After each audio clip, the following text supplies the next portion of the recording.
Jack Martinez had seen plenty of unusual applicants during his 15 years as station manager of Waypoint 7, the busiest trading hub in the Terran-Zalari corridor.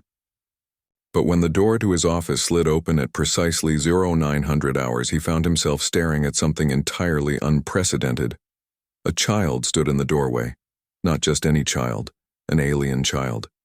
The little Zorathian couldn't have been more than 4 feet tall, her crystalline skin reflecting the office's blue lighting in prismatic patterns. Large violet eyes blinked up at him with a mixture of determination and nervousness. She wore an oversized professional jacket that hung nearly to her knees and clutched a datapad almost as large as her torso. Jack said, his prepared interview speech evaporating. "Can I help you?" The child straightened her spine, lifted her chin, and spoke in surprisingly clear standard. "Good morning, sir. I'm Jessica Kirathon. I'm here for the 0900 engineering position interview." Jack glanced at his schedule display. Sure enough, Jessica Kirathon, senior systems engineer, 0900 hours. The resume had been impressive. 15 years of experience with quantum drive systems, multiple certifications, glowing recommendations from 3 different station chiefs. "There must be some mistake," Jack began gently. "I'm looking for my mom," Jessica interrupted, then seemed to catch herself. "I apologize for interrupting, sir. Yes, you're looking for my mother, Jessica Kirathon Sr. She's sick. Vraxian flu. She's been bedridden for 3 days. And this interview took her 6 months to schedule because your station only accepts applications during specific windows."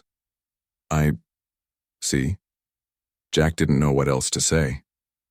"But I'm 8 years old," Jessica supplied, "which is about 14 in human years.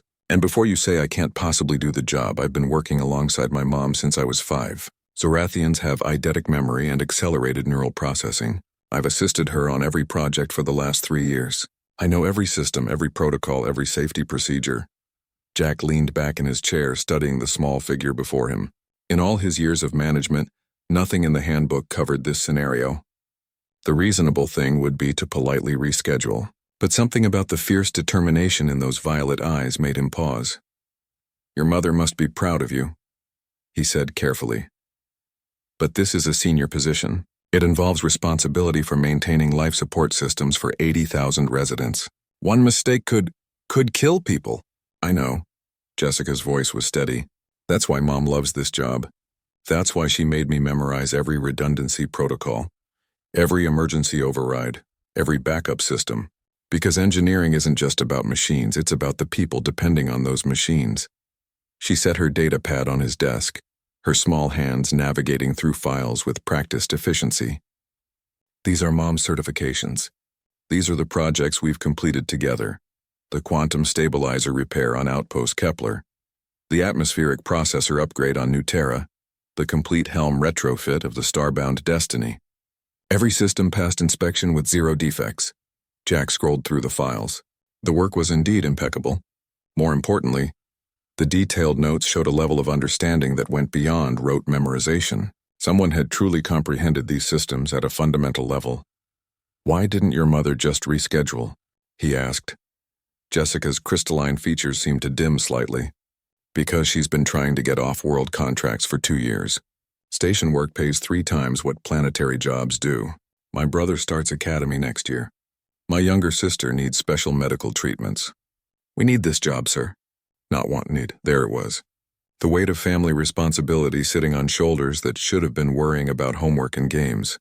Jack thought of his own daughter, safe at home with her biggest concern being her soccer tournament.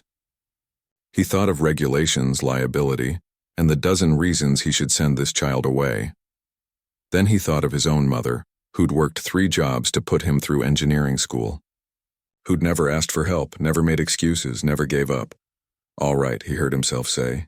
"Let's do a practical test. Nothing official, just between us. My primary coolant regulator has been running 0.3 degrees too warm for a week. 3 engineers have looked at it. None of them can find the problem." Jessica's eyes lit up like binary stars. "May I access your maintenance logs?" "Be my guest." For the next 20 minutes, Jack watched in fascination as the small alien girl navigated through complex system diagnostics with the efficiency of someone who'd been doing it for decades. She muttered to herself in Zorathian, occasionally translating technical terms into standard. her fingers dancing across the holographic displays. "Found it," she announced suddenly. "Your thermal sensor on junction 7 gamma is degraded. It's reading correctly, but the calibration matrix has shifted 0.004 degrees. The system sees the temperature as normal, because the sensor itself is slightly off. It's creating a cascading discrepancy through your monitoring network." Jack pulled up the junction details. She was right. How had 3 certified engineers missed this? "Because they were looking for big problems," Jessica said, apparently reading his expression. "Mom always says humans think too large. You build magnificent things. Stations that hold atmospheres, ships that break light barriers. But sometimes you miss the small details. That's where Zarathians excel. We see the tiny pieces that make the big pictures work." Jack stood up and extended his hand. Jessica looked at it, confused for a moment, then remembered the human custom and shook it firmly despite her small size. "Miss Kira Thon," he said formally, "I can't offer you the position. Station regulations are clear about minimum age requirements, but—" He paused, making a decision that would probably give his HR department fits. "I can offer you a provisional consulting contract. You'll work alongside our senior engineer on a trial basis, with your mother supervising remotely and assuming final responsibility. If your mother recovers and can pass the physical examination within 2 weeks, we'll convert it to her full senior position with you listed as her approved assistant." Jessica's entire body seemed to glow brighter. "Really? You mean it?" "I mean it. Humanity didn't get to the stars by following every rule blindly. We got here by recognizing talent and determination when we saw it, even when it came in an unexpected package." As the small alien girl practically bounced out of his office, already calling her mother with the good news, Jack realized something. HFY wasn't about humans being better than everyone else.